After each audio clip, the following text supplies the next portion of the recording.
Aren't y'all in the 80s? It comes out this weekend. Yeah.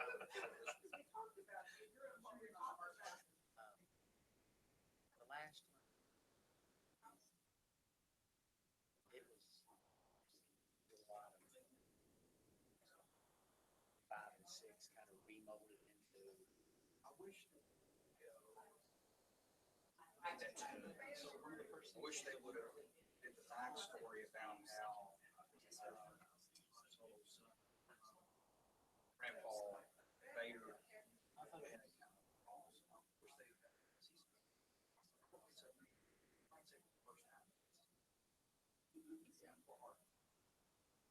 Vader light. Yeah, exactly. Yeah. Vader with good hair. But when the force is with you, that's exactly right. You want to sit on that? Because you gotta get up there. Strong enough. Force is strong enough. You gotta figure out who she is. Next, right? Ray, she's Gotta be somebody's granddaughter.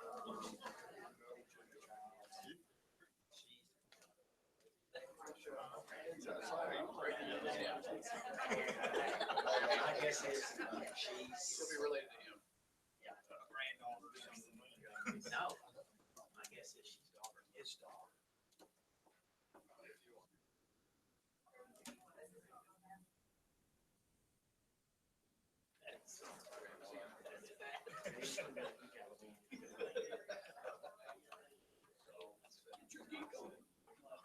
Yeah, I've said, I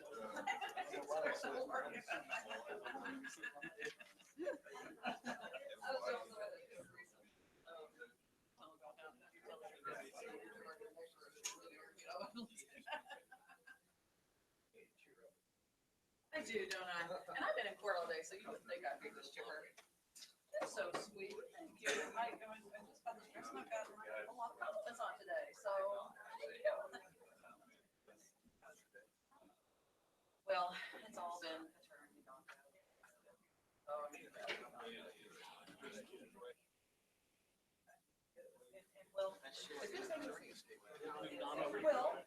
funny thing is because like this week, you know, is like sort of our last one. I'm not thinking of the last 2 weeks of December, we was kind of knocked off and the judges get caught up and, you know, give everybody a break, get on the well back. So, yeah, so these days are bad. And then January days will be all his and her.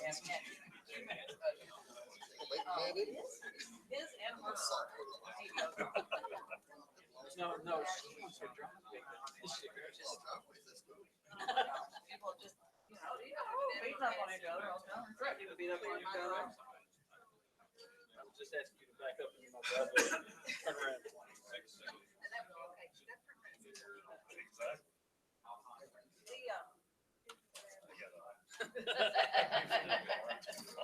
The improvements on the courthouse are feel like they're not happening, right? They keep asking me and I keep saying no, because we not trying to see to improve them and all. That's what I said. I said, it's not.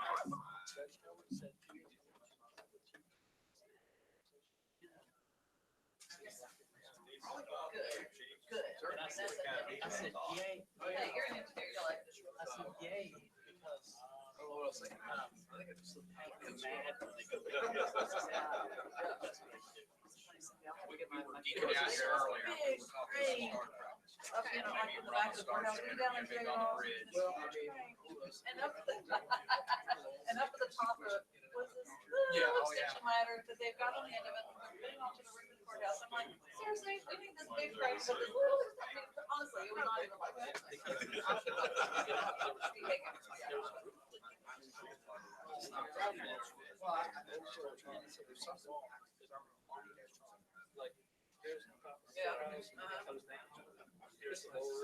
Yeah, I mean, I write stuff down. 10 foot. 10 foot thing like that, so that you actually open up. Oh, they have to have a ladder. And I guess there's another way to get a ladder up there, I'm assuming, yeah. The only other way is to try to drop a ladder down. It's just crap, yeah, it's like, Unfortunately, and of course, that's the place that leaks. because that sounds like a crazy design to me, not that I know anything. I mean, isn't it a weird design? It's an architectural feature, Which means faulty, right? which means it doesn't work.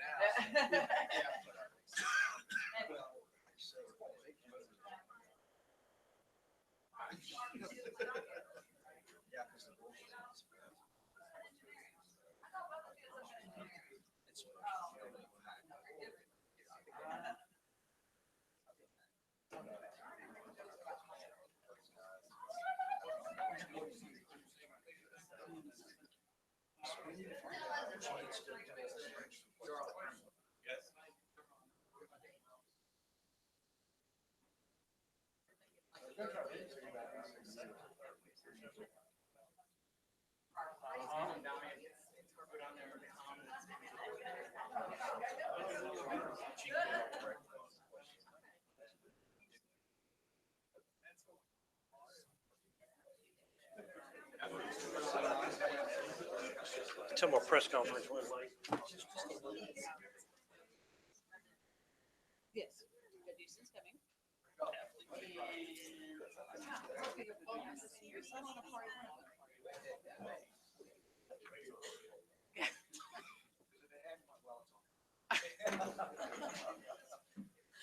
Wow.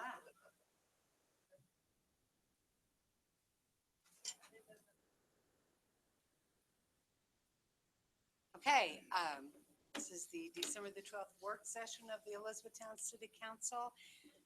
Who would like to take Mr. Ship's place? Mr. Thomas is not here. Who would like to pray for us? All right. May we pray. Father, we thank you for this day. We thank you for all your blessings. Thank you for watching over our community and everyone who resides here. Thank you for all that you're praying for everyone who lost loved ones this past couple of weeks. And with those families, be with our employees as they go about our daily work, and be with our special responders and those who tend to everyone that in their special needs this day. Be with us this day as we go about your business, and lead us, guide us, direct us. In the Son's name we pray. Amen. Join us in the pledge. Pledge allegiance to the flag of the United States of America and to the republic for which it stands, one nation, under God, indivisible, with liberty and justice for all.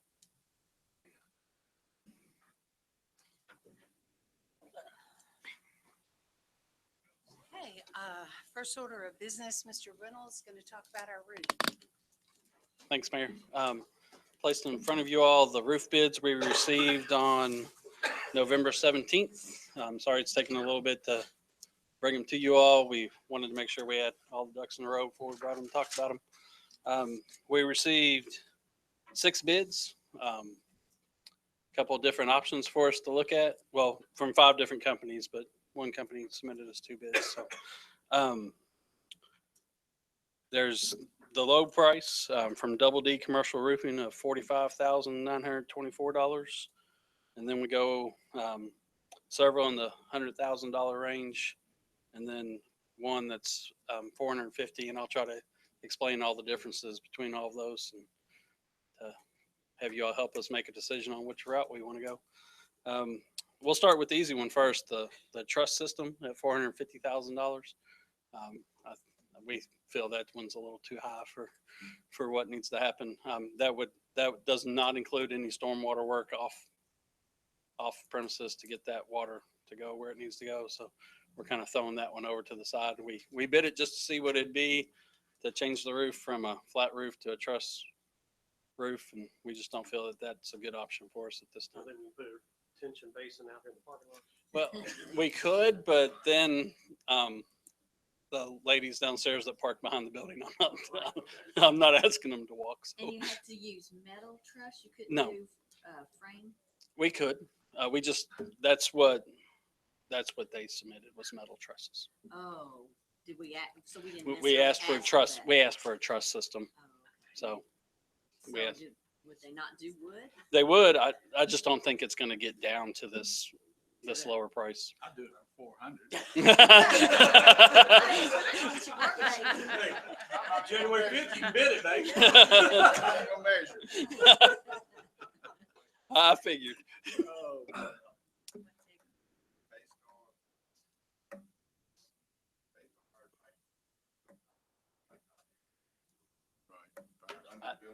I just don't think it's going to be a good option anyway. So, yeah. Yeah, it was The other ones, Planning department, hard to work with. Terrible, terrible, Storm terrible. water and planning. Them too. That's it. Yeah. You three. Yes, you did. You did the wrong seat. So now, kind of pushing that one over to the side, looking at the other proposals, we'll start with the double D one. That 45,924, that is a roof overlay system, is what they're suggesting to us. So they would not be taking the roof down to the bare bones and then building it back up. That is an overlay system. So any issues that we might have going on with insulation underneath the roof right now would not be fixed. So that's why I think that price is a little bit lower. Did you ask them to fix that or what did you ask We them? asked in our proposal, our bid specifications, we asked for them to review what was going on with the roof and give us their best scenario. So we didn't specifically say you had to tear it all the way down, because if them or any other groups came in and said, no, all you need is a new overlay, we didn't want to specifically say you have to tear it all the way down. So we asked for evaluations, and everybody did a wonderful job. The other four have just said it's going to be easier for us to tear it all the way down and build it back up. So I'm not saying there's, You know that there is a problem with our present there insulation. is some It needs to insulation be issues replaced. up there. Yes, ma'am. There are. Insulation meaning the roll insulation? The foam insulation that's up on the roof. There's a gap missing. So, I mean, that you can feel when you walk on the roof. So, so I was just, like I said, the way we set it up was, hey, you all come and evaluate it. Let us know what you think. I think it's a little dangerous, if you did open-ended like that. It does, but we've used it successfully on 2 other projects for roofs. So we feel it's a good way to go, because it's been successful at the community center and it's successful at the Justice Center. It's just, it puts a little bit more pressure on the staff, because we got to figure out the apples and oranges and bring it to you. But I thought on the Justice Center, we still had problems down there. They finally gave up, even though it was under warranty, and didn't. I mean, I'm pretty sure that's what we were told, weren't we? Well, yeah, but I'm saying the last bid we did when we redid that roof. Repaired what was Yes, on there. yes, I ma'am. gotcha. Yes, I when the city sent it out to bid, Okay. we bid it this same manner. And we did the same thing at the community center. And that system has worked pretty well for us on those 2. It might be a little bit different on this one, but we set this up in that manner because we were successful on the community center and the Justice Center. I think the danger is that you start asking contractors to give their opinion about what needs to be replaced when you all probably know what needs to be replaced to start with. And so I don't know. I'm not there yet on that process. Okay, I was just trying to explain how we got to where we did on this one. But it is your opinion that we do need to replace the insulation. There is some insulation that needs to be replaced. Yes, ma'am. There's And no we doubt. can't replace that without tearing off the old The roof. old roof. That is So correct. the $45,000 bid does not include tearing off the old. That roof. is correct. It is an overlay system. And what we can do is we can ask them what it would cost them to give us a tear off and rebuild. I don't know if mind. That's fair, since these are That's- public. yeah, now. that's like I've already got the bid. That's why I go back to. Yeah, that If you wouldn't be knew right. that had to be torn off and redone, I would have said that to them, just straight up, instead of letting everybody guess. But if they came to the job site and looked at the roof, they should know it needs to be torn off. That is correct. Right. Down to the deck, so. So, I mean, and they did show up and they walked the roof. So, like I said, this process has treated us well on our last couple of roofs. So that's why we used this process again. But back to Marty's statement, we wouldn't allow them to come back. We wouldn't go back to them and say, well, now rebid it because we think you need to tear it off. They would automatically be thrown out, wouldn't they? Because the other one said we should tear it out and this is Well, what our cost. I mean, we is. can ask them what we feel it's gonna cost. They didn't know if they didn't know. Right, I right. mean, But do they know what the other bids came in at? everybody was present when we opened the When you bids. opened them, so So, they would know what the bid was. on the, going from there on the Kentuckiana at $107,450 and up to Swift Roofing and on up to American Roofing. All 4 of those are tear offs and and redos. And there's several different options on how they're going to do that, but they're all the same, basically the same system. Swift Roofing does have the longest warranty out of that group of four. They're saying 30 years. So it's a little bit extra on them. Is 30-year, the others are 20-year roofs. Okay, so the others are going to be tear off, insulate, and a new roof. Yes, ma'am. And they're very, the three are very, very close. And Yes, they are. Swift Roofing is the local. the only Yes. local. Yes, Yes, it is. with a longer warranty. With a little bit longer. Which is where I That'd be Yes. a no-brainer. I would too. So like I said, we have all of these options. So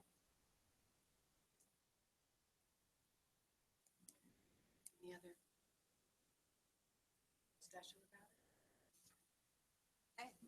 thank you all. Thank you very much. So the next one is duo, Ed Pope and Robert Bush.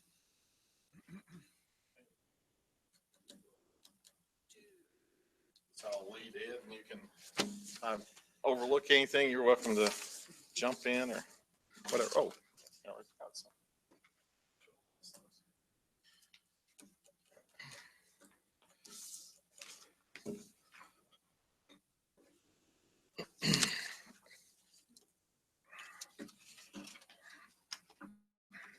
Today, I'd like to introduce an idea that we believe is going to really help in our improve our building process.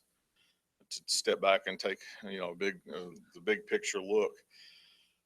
From time to time, we struggle with people that get off on the wrong foot out here in the building trades, and they, build a home, and it becomes a challenge for us to try to get them back up on the right path, either through a misplaced concept of what their house ought to look like, or the elevation's too low. It can be fraught with problems once you get off on the wrong foot. And as a remedy, I think a process that might help would be to start at the beginning, at the planning stage, at the subdivision level stage, and try and give some direction at that point in time to assist and help people decide what the right finish floor is for the home, to use the consulting engineer groups that prepare plans for the subdivisions, and to at least get a good start. And from that perspective, much of the issues that we've been approached with lately, and it's a recurring thing, a lot of those issues will absolutely disappear if we can get, the homes situated relative to the curbs, relative to the ditches in the area, relative to the adjacent homes. If we can get a step back and take a planned approach to it, it will make a lot more sense and be a lot more foolproof. I'm not saying it'll be 100% foolproof, but it will be certainly much more reliable than the approach that we have right now. Currently, builders just make that decision usually in a vacuum with their own focus, maybe in consultation with the owner, maybe with the building inspector. They may, through our EPSC permit, have some contact with us, but we think this approach will do a lot better. And I guess to jump into it, our subdivision level initiative, developers, engineers will prescribe finished floor elevations for homes built in the subdivision right at the same time that they're doing all the other infrastructure planning, right at the same time they're making decisions about where the street curb's going to be, any ditches that serve the property. What better time to say, hey, look, this is where the house needs to go relative to those things we're also going to build. So it's pretty easy at that point in time. The developer's engineer can make that decision and make it in total for all the lots, and it's a fairly simple process because it's not a one-time type. It's not an individual permit kind of decision.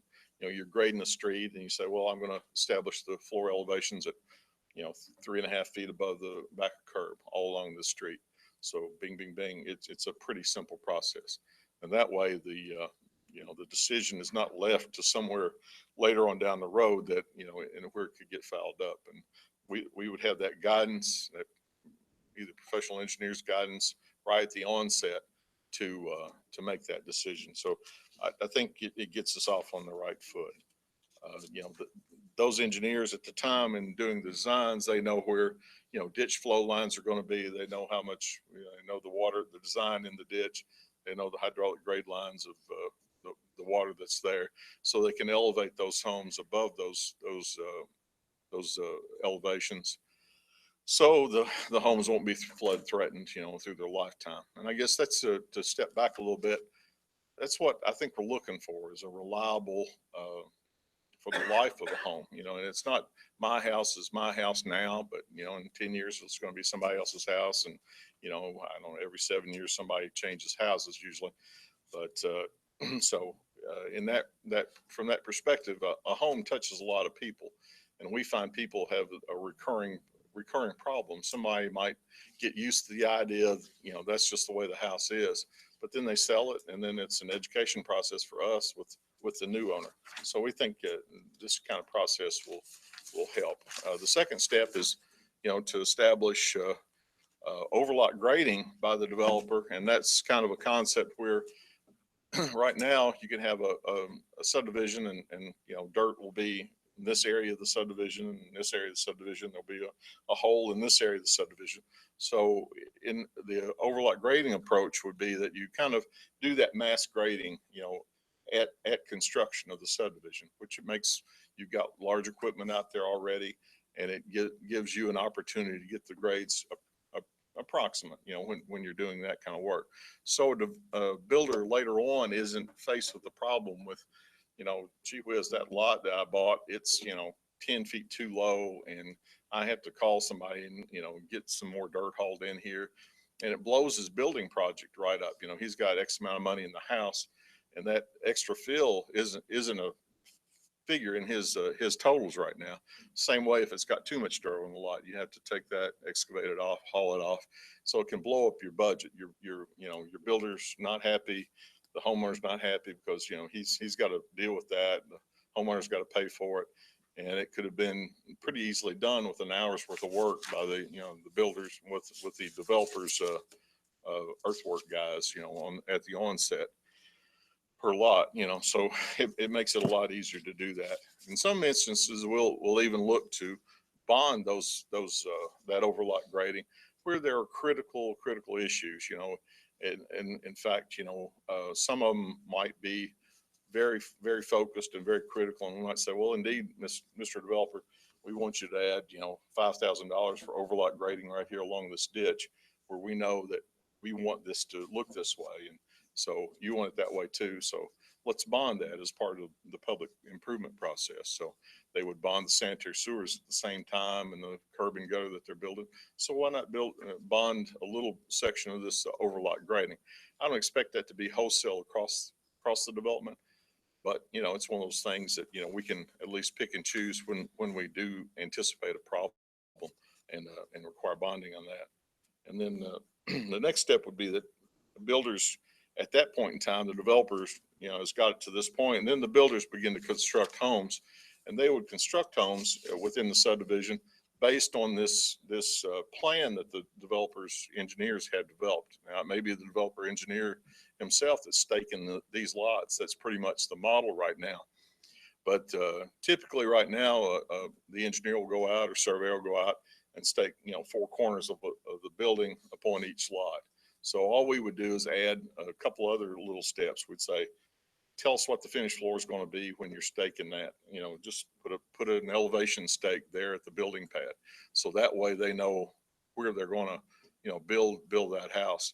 Also, we're saying, you know, provide some overall grading control of the site.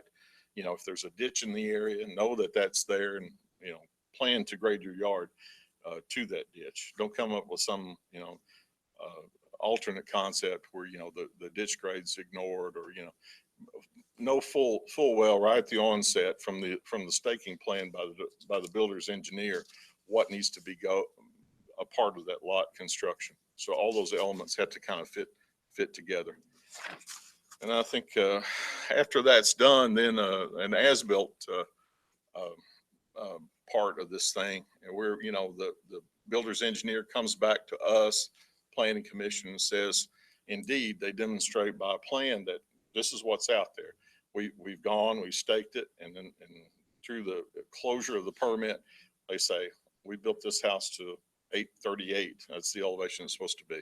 And there's the engineer's stamp on that. There's also all those elements we were talking about earlier, all those individual ditches that might be out there, where the curb is, where the adjacent houses are supposed to be or will be when they're built or might be. All that information is there on that as-built plan. So it's easy to tell that not only have we required this to be done, but they proved that they've done it. And so in that approach, you know, we would then also provide inspection along the way. But to have the builder's engineers and the developer's engineers involved in it completely, I think saves a lot of staffing on our part, and it also brings them into, you know, the issue more so than us. You know, it becomes our common goal to get this thing right, as opposed to just the city saying, you know, get this thing right, you know, time and time again. But that kind of is an overview of the subdivision level development process. We'd have to also dial that down into a individual lot approach, where we have infill lots from existing subdivisions where, you know, a lot might be in setting there in your subdivision for 5-6 years, and finally somebody buys it and builds a house on it. We take that thing and kind of shrink it down to apply just to that lot, and we do much the same approach. We'd have a plan.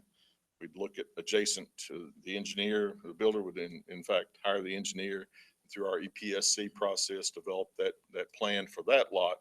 And much the same thing that we're talking about, verify the spot grades are going to work, design any features that need to be there as a part of the original plan. You know, go back and look at the original subdivision plan, understand what was trying to be done. So we'd have a much more reliable finished floor elevation. Of course, that plan would be reviewed by us and planning commission to make sure that, you know, we're all satisfied, you know, through that process. So again, the same controls will be done during construction. Those corners are staked by an engineer or surveyor. So another stake would be established to establish the elevation of that structure.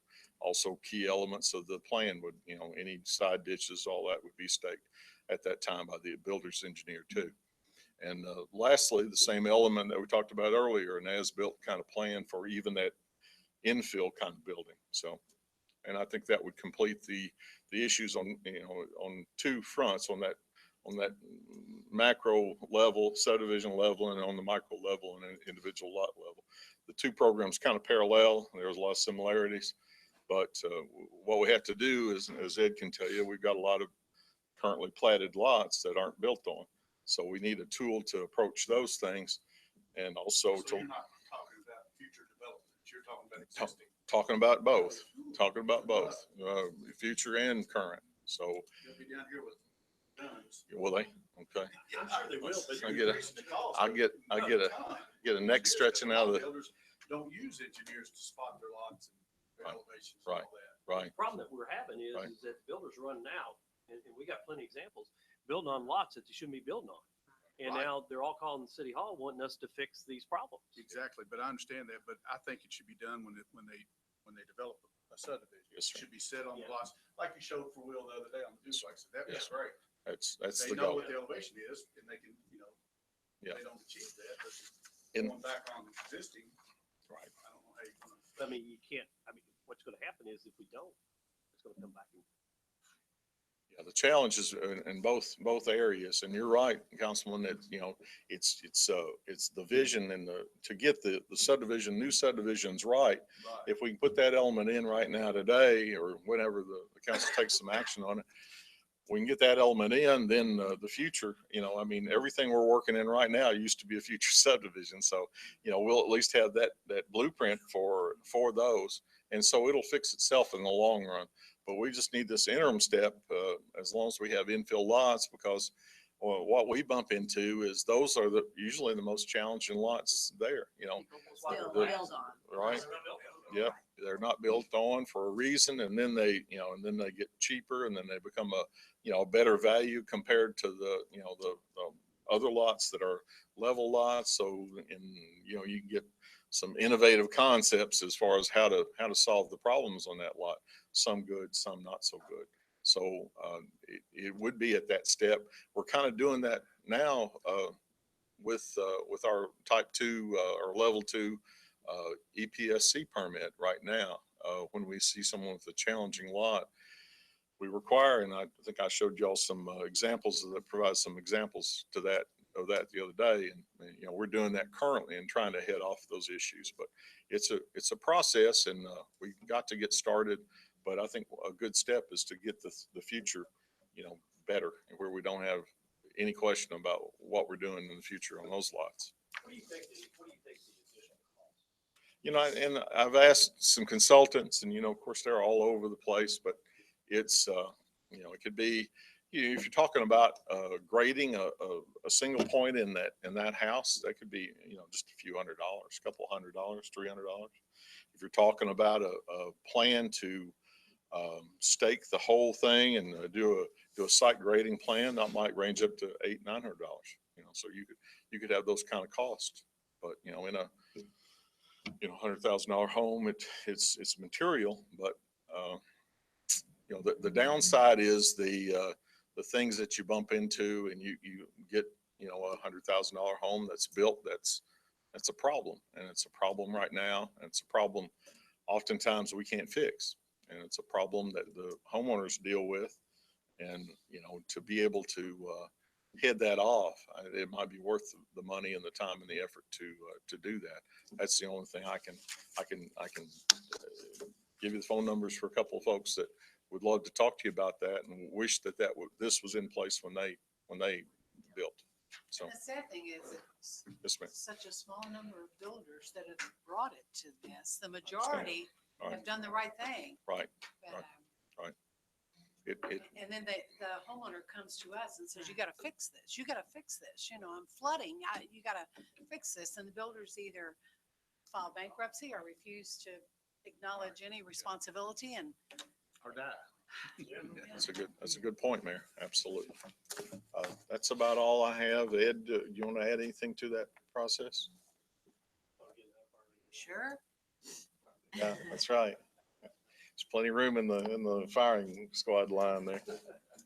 But I guess the next step would be, and Ed's a part of this thing, he can't get out of this, but we're gonna have to revise his subdivision regulatory. And then we'll also have to, I think we could modify our current EPSC permit ordinance to require more detailed information at that point in time. So we'll have really a two-pronged approach, much like the plan, the change. So it's at that subdivision level and also at that individual lot level. We can try it through that. I haven't talked to Dee Dee about it. Maybe she might have some insights I don't have, but that would be a likely tool in my mind to use. Oh, I'm sorry. Yes, without a doubt. When we get to that stage, you know, when we're about to adopt or take the step to codify both these elements, I think it would be good to get out and get some feedback. You know, this is when we get the program fully shaped out, get some feedback from all those groups. Charlie, that's a great point. And I overlooked, I thought about that, but I didn't mention it in my presentation. But, you know, the builders and obviously developer groups, the engineer groups, all those folks will have they might have some feedback that can guide and direct us and give us a better idea of how to do this. You know, this is one man's or our little concept of how to do it. And certainly feedback never hurts. If it's something that makes it easier and cheaper and has the same net effect, you know, certainly we'll hear those things and try to incorporate them. But we'd love to hear from those groups, and setting that up as we take this next step to, you know, craft the ordinance changes, then I guess that would be the right time. We know exactly what those elements are. I think I've got them in here, but, you know, we might when we're doing the ordinance, it might, some other nuance might pop up, something we have to massage. So I'll take that next step and start to work on those then and see what happens. And then bring that draft, I guess, back to this body, and then we'll set up some meetings with those affected groups. That's, Thanks, Robert. yes, Appreciate ma'am. it. Yes, ma'am. You guys have anything? Okay, thank you. Thank you all.